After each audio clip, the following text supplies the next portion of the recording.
A. Outline 3 disadvantages of using aluminium in vessel construction. B. Outline 3 advantages of using steel in vessel construction. C.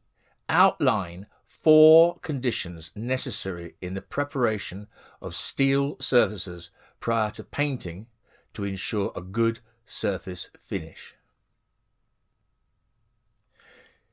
Disadvantages of using aluminium in vessel construction. Higher cost. Aluminium is generally more expensive than steel, which can be a major disadvantage for large vessels. Lower strength. Aluminium is not as strong as steel, so it may not be suitable for all applications. For example, it may not be strong enough to withstand the forces of heavy seas or ice. More difficult to weld. Aluminium can be more difficult to weld than steel, which can increase the cost and complexity of construction. Advantages of using steel in vessel construction. Lower cost.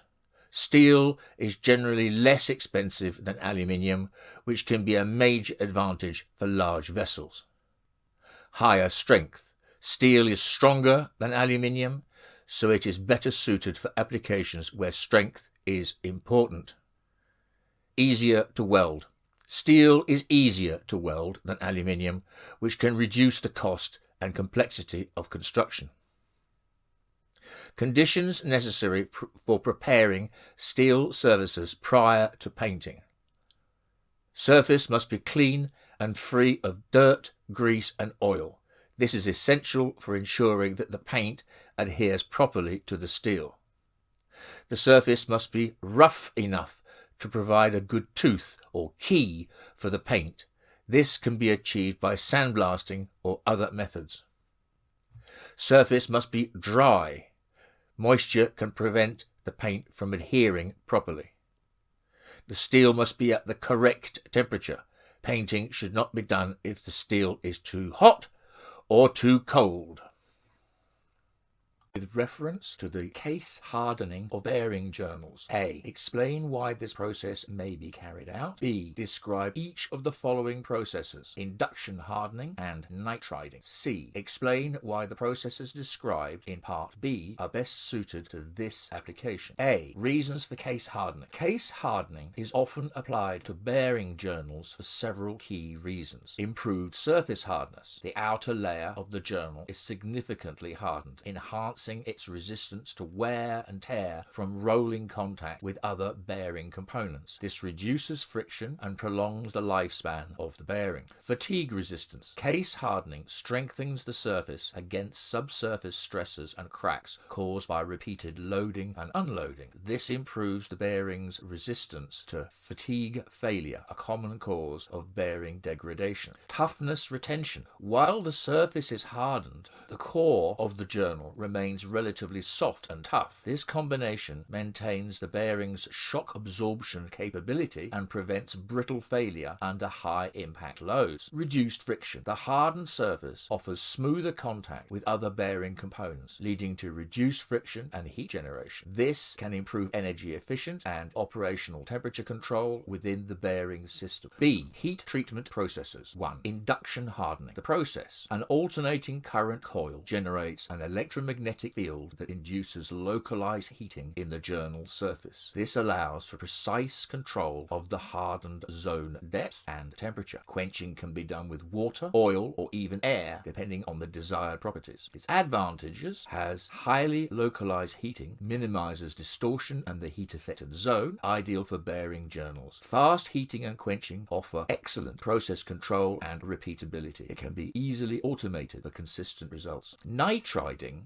nitriding, the process is the journal is exposed to a nitrogen-rich atmosphere at high temperatures around 400 to 550 degrees C. Nitrogen diffuses into the surface, forming a hard and wear-resistant iron nitride compound. No quenching is required. The advantages is that nitrided layer provides superior corrosion resistance and high temperature performance compared to other case hardening methods. No quenching minimizes distortion and thermal stress. It's suitable for applications with moderate impact loads. C. Suitability for bearings. Induction hardening and nitriding are particularly well suited for case hardening of bearing journals due to their specific advantages. Precise control. Both methods offer precise control over the hardened zone depth and temperature, ensuring optimal wear resistance and core toughness balance. This is crucial for maximizing bearing performance and lifespan. Minimal distortion. Both processes minimize distortion due to localized heating or the absence of quenching, maintaining the critical dimensional accuracy of the journal for proper bearing operation. Fatigue resistance. The hardened surface created by both methods enhances fatigue resistance against cyclic loading, a major concern for bearing components. Additional benefits. Nitriding offers the bonus of corrosion resistance and a high temperature performance, while induction hardening allows for fast and automated processing. Overall, induction hardening and nitriding provide effective and versatile solutions for case hardening bearing journals, contributing to their enhanced wear resistance, fatigue strength, and operational efficiency.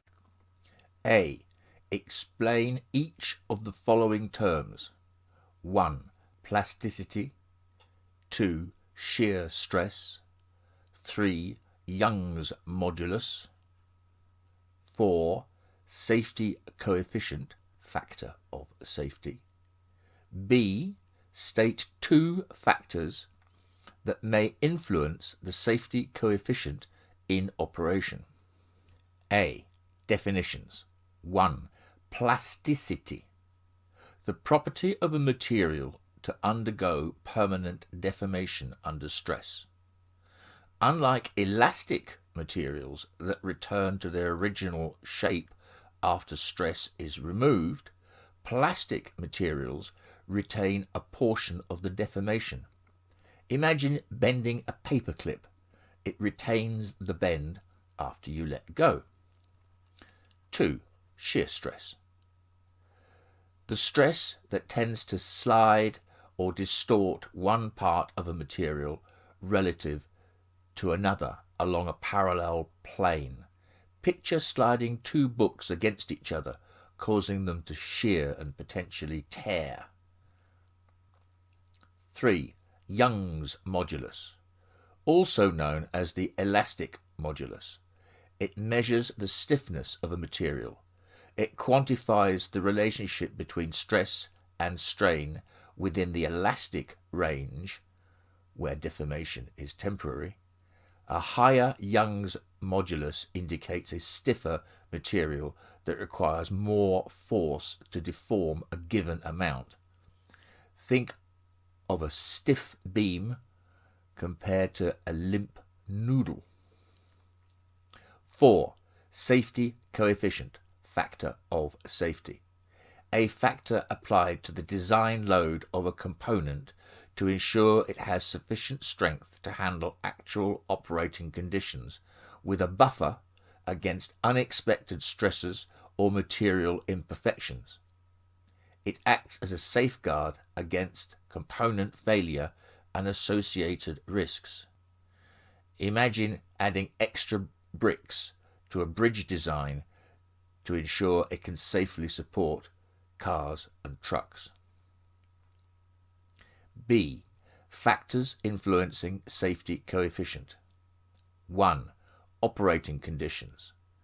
Unexpected loads or environmental factors like extreme temperatures, corrosive environments, or sudden shocks can necessitate a higher safety coefficient to account for these additional stresses. 2. Material properties. Variations in material properties due to manufacturing processes, aging, or inherent inconsistencies can require adjusting the safety coefficient to ensure reliable performance despite these uncertainties. State, with reasons, a different welding, brazing, soldering process that is best suited to effect each of the following situations. A. Joining two lengths of aluminium bronze seawater pipe, both pipes having the same diameter. B. Attaching a stainless steel handrail to a steel hull. C. Reattach a section of broken flange on a cast iron pump casing. D. Attaching a brass flange onto a stainless steel pipe. E. Attaching a 1 mm steel section to a 10 mm thick deckhead plate. A. Joining two lengths of aluminium bronze seawater pipe, both pipes having the same diameter.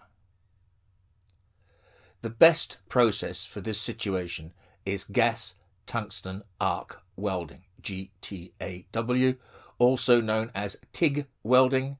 TIG welding is a precise and controlled process that is well suited for joining thin metals such as aluminium bronze. It is also resistant to corrosion, which is important for seawater pipes. B. Attaching a stainless steel handrail to a steel hull. The best process for this situation is shielded metal arc welding, SMAW, also known as stick welding. SMAW is a versatile process that can be used to join a variety of metals, including steel and stainless steel. It is also a relatively inexpensive and portable process, which makes it a good choice for shipboard repairs. C.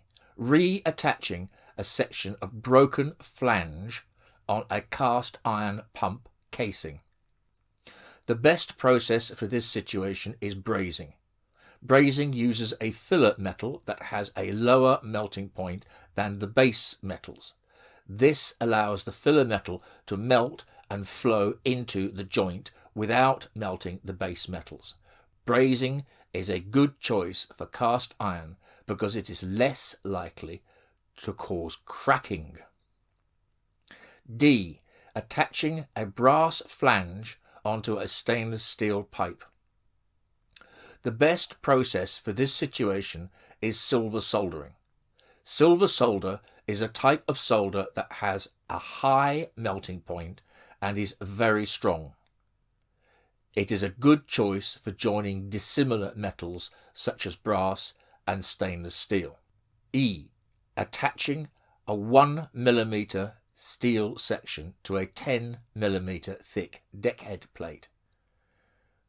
The best process for this situation is laser beam welding. Laser beam welding is a high energy process that can create very strong and narrow welds. It is a good choice for this situation because it can weld the thin steel section to the thicker deckhead plate without melting too much of either metal. A vessel has been laid up for a considerable time with shore power connected. Routine underwater hull inspections reveal an unusually high deterioration rate of the vessel's anodes. Assuming the dockside wiring, shore power connections, and bonding systems are all in good condition and correctly connected. A. Explain how this may occur. B. State two devices that should be fitted to prevent this situation occurring. Accelerated anode deterioration in a laid-up vessel. A. Possible explanations for high anode deterioration. Even with seemingly perfect shore power and bonding systems, an unusually high anode deterioration rate on a later vessel can occur due to several reasons. 1. Reduced oxygen level. When a vessel is laid up, stagnant water near the hull can have reduced oxygen levels. This creates an environment conducive to anaerobic bacteria, which can accelerate corrosion by directly attacking the metal, leading to faster anode consumption. 2. Cathodic disbondment. If the shore power system isn't fully isolated from the boat's internal electrical system, stray currents can flow through the hull, causing localized corrosion called cathodic disbondment. This can happen due to faulty wiring, grounding issues, or inadequate bonding connections. 3. Galvanic interactions with nearby vessels. If other vessels with dissimilar hull materials are docked closely, galvanic corrosion can occur between the hulls through the conductive seawater. This can drain current from the vessel's anodes, accelerating their deterioration. 4. Improper anode selection or positioning. Anodes may not be chosen for the specific water conditions or correctly positioned to offer adequate protection. For example, using zinc anodes in brackish water or placing them too far apart from the areas needing protection can lead to faster consumption. B. Devices to prevent anode deterioration. To protect against these scenarios and prolong anode life, two primary devices should be considered. 1. Cathodic protection monitoring system. This system continuously monitors the current flowing between the anodes and the hull, providing early detection of any abnormal changes. It can alert for issues like reduced oxygen level, stray currents, or insufficient protection, allowing for timely corrective action to prevent excessive anode deterioration. 2. Isolation transformer. This device electrically isolates the vessel's internal electrical system from the shore power supply, preventing stray currents from flowing through the hull and causing unintended cathodic disbondment. This ensures the cathodic protection system operates effectively with minimal anode consumption. By implementing these devices and regularly monitoring the situation, optimal cathodic protection can be maintained for the vessel hull even during lay-up periods, significantly extending the lifespan of the anodes and reducing maintenance costs. Remember, a thorough investigation into the specific circumstances and an assessment by a qualified marine electrician are crucial to accurately diagnose the cause of the accelerated anode deterioration and implement the most effective preventative measures. With reference to the cathodic protection of hull fittings, A. Explain how sacrificial anodes achieve this. B. State where sacrificial anodes would be fitted and why. C. Describe an impressed current system stating the principle on which it works. A. Sacrificial anodes, guardians of the hull. Imagine these gallant knights made of zinc or aluminium standing guard on the hull, sacrificing themselves to protect the nobler metals around them. These are sacrificial anodes. the champions of cathodic protection for hull fittings. They work by creating a galvanic cell with the steel hull. 1. Potential difference. Sacrificial anodes have a lower electrochemical potential than the steel hull. This creates a voltage difference between them. 2. Anode and cathode formation. The sacrificial anode releases electrons and dissolves into ions. The steel hull becomes the cathode, attracting electrons. 3. Electron flow. Electrons flow from the anode through the conductive seawater to the cathode, the hull. 4. Cathodic reaction. Electrons at the cathode react with oxygen and water to form harmless compounds like hydroxide ions. This cycle essentially shifts the corrosion away from the hull onto the sacrificial anode. As the anode corrodes, it gradually shrinks, eventually needing replacement. But during its sacrifice, it protects the hull from the ravages of corrosion. B. Strategic positioning. Sacrificial anodes are strategically positioned on the hull, focusing on areas most susceptible to corrosion. Propeller. The spinning propeller creates turbulence, accelerating corrosion. Anodes near the propeller ensure its protection. Rudder and stem.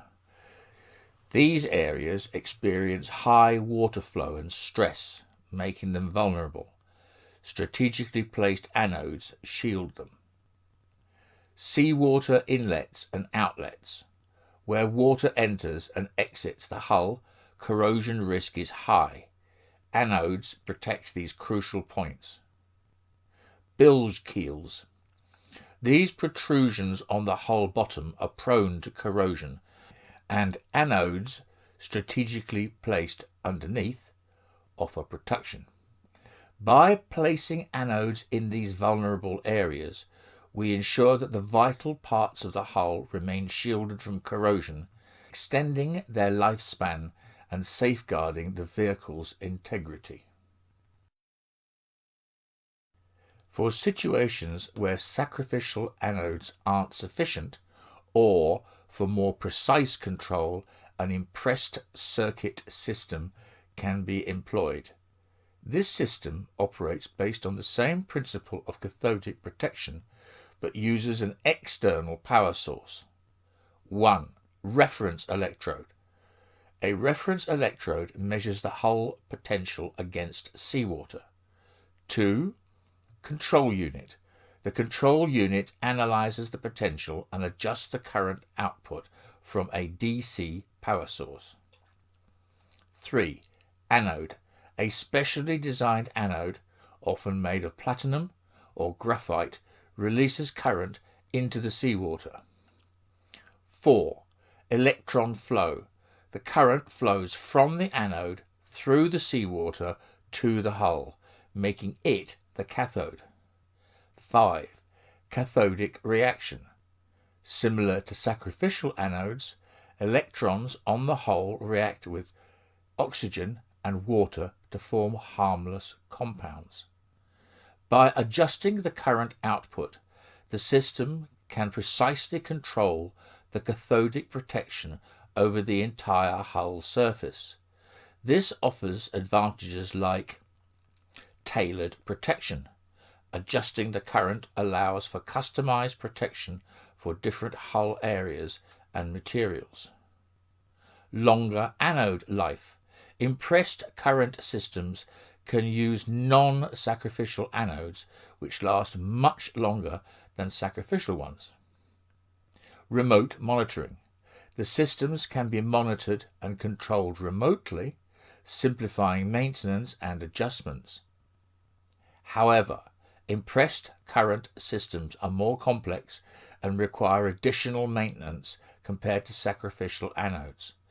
Choosing the right approach depends on the size and complexity of the vessel. specific corrosion risks and operational requirements. Remember, both sacrificial anodes and impressed current systems play crucial roles in protecting hull fittings from corrosion, ensuring the safety and longevity of vessels. Describe, with the aid of a sketch, a flotation device that produces an output signal to remotely control the liquid level in a tank. Here's an example of a flotation device that produces an output signal for remotely controlling the liquid level in a tank along with the sketch. We look at the sketch. 1. Tank depicts the storage tank containing the liquid being monitored. 2. Float, a hollow, buoyant cylinder, shown in red, floats atop the liquid surface. 3. Guide rod, a vertical rod attached to the tank's top, guides the float movement vertically. Magnet, a permanent magnet is mounted inside the float, facing downwards. 5. Reed switch. One or more reed switches, magnetically sensitive switches, are positioned along the guide rod at predetermined levels within the tank. Wiring. Each reed switch connects to a dedicated wire running to the control unit. Operation. As the liquid level rises, the float moves up along the guide rod. The magnet inside the float triggers the reed switch positioned at the corresponding level as it passes by. The activated reed switch completes the circuit for its associated wire, sending an electrical signal to the control unit. The control unit interprets the signal based on which the reed switch was activated, indicating the liquid level reaching that specific point. Depending on the system configuration, the control unit can then activate pumps, valves, or other devices to maintain the desired liquid level in the tank. Benefits. It's non-invasive, no contact with the liquid, minimizing contamination or maintenance needs.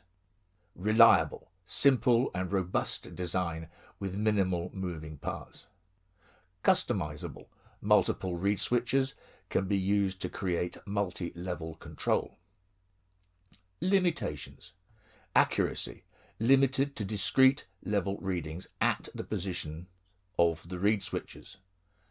Sensitivity, may not be suitable for highly precise level control requirements.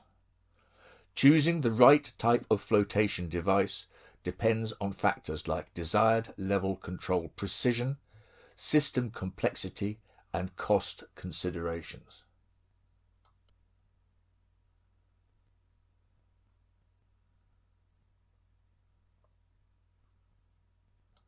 With reference to capacitance probe sensors. A.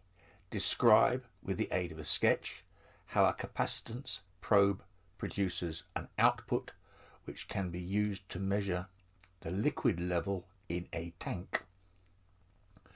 B. State 2 different uses of this device on a vessel. C. State 1 disadvantage of this type of probe. A. Capacitance probe operation and a sketch. Imagine a tank filled with liquid and within it a slender probe like a metal rod inserted. This is the essence of a capacitance probe sensor, and here's how it works. Look at the sketch. Electrodes. The probe itself acts as one electrode, and the tank wall or other immersed conductor serves as the other. Dielectric constant. The space between the electrodes is filled with the liquid, which acts as a dielectric material with a specific dielectric constant, epsilon. This constant influences the capacitance formed between the electrodes. Capacitance change. As the liquid level rises or falls in the tank, the volume of the dielectric, the liquid, changes. This in turn affects the overall capacitance between the electrodes. Measuring the change. An external device connected to the probe measures this change in capacitance. Level conversion. Using pre-programmed equations and calibration data, the device converts the capacitance value into a corresponding liquid level reading. Key points. The dielectric constant of the liquid significantly impacts the sensor's sensitivity. Capacitance probes are contactless, offering non-invasive level measurement. B. Applications on the vessel. 1. Fuel tank monitoring. Accurately tracking fuel levels in tanks is crucial for fuel management and voyage planning. Capacitance probes provide reliable and continuous level readings, ensuring optimal fuel utilization. 2. Bilge water management. Monitoring bilge water levels is essential for ensuring the vessel's seaworthiness and preventing flooding. Capacitance probes offer accurate level data, triggering alarms or pump activation in case of excessive accumulation. Disadvantages. One potential drawback of capacitance probes is their susceptibility to changes in the dielectric constant of the liquid. Materials like oil or seawater with varying conductivities or contaminants can affect the capacitance readings and require careful calibration or compensation techniques for accurate performance. Remember, capacitance probes offer a valuable tool for liquid level management on vessels, but understanding their operating principles and potential limitations is crucial for their effective implementation. Choosing the right probe type and considering the liquid properties are essential for reliable and accurate level monitoring. A. Describe, with the aid of a sketch, the principle and operation of a potentiometer. B. Explain how a potentiometer can be used to measure rotary movement. A. Principle and operation of a potentiometer. Imagine a simple device with 3 terminals, a knob you can turn, and 2 connections. This is the essence of a potentiometer, a versatile resistor whose resistance changes smoothly as you rotate the knob. Let's have a look at the sketch. There is the resistive element, which is a long strip of conducting material, often nichrome or wire, acting as the heart of the potentiometer. The wiper contact, which is a sliding wiper contact that travels along the resistive element when you turn the knob. Terminals. 3 terminals connect to the potentiometer. A connects to one end of the resistive element. B connects to the other end of the resistive element. And C connects to the wiper contact. Operation. 1. Voltage source. Apply a voltage across the terminals A and B. 2. Voltage division. As the wiper moves along the resistive element, the distance between it and terminals A and B changes. This creates a variable voltage divider, where the voltage drops across the portion of the element between A and C, and across the remaining portion between C and B. 3. The output voltage. The voltage at terminal C, the output voltage, varies proportionally to the wiper position. When the wiper is closer to A, the output voltage is lower, and vice versa. Key points. The relationship between wiper position and output voltage is typically linear. Potentiometers can be used as variable resistors, voltage dividers, and sensors for rotary movement. B. Using a potentiometer to measure rotary movement. This unique property of variable resistance makes the potentiometer a useful tool for measuring rotary movement. Here's how. You attach the potentiometer, mount the potentiometer to a fixed point and connect its shaft to the object whose rotation you want to measure. Calibrate the system. Define the full range of movement by setting 0 and maximum output voltage values corresponding to the object's full range of rotation. Measure voltage. As the object rotates, the potentiometer's shaft turns, changing the wiper position and consequently the output voltage. Convert to angle by measuring the output voltage and comparing it to the predefined calibration values. You can calculate the corresponding angle of rotation. Applications. This method has various applications, including joystick control, measuring the tilt of a joystick in 2 axes for control, steering wheel sensors, monitoring the angle of a car's steering wheel for accurate control, robot joint position sensors, tracking the rotation of robot joints for precise movement.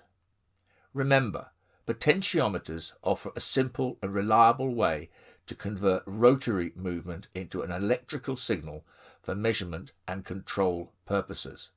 Understanding their principle and operation unlocks their versatility in various applications.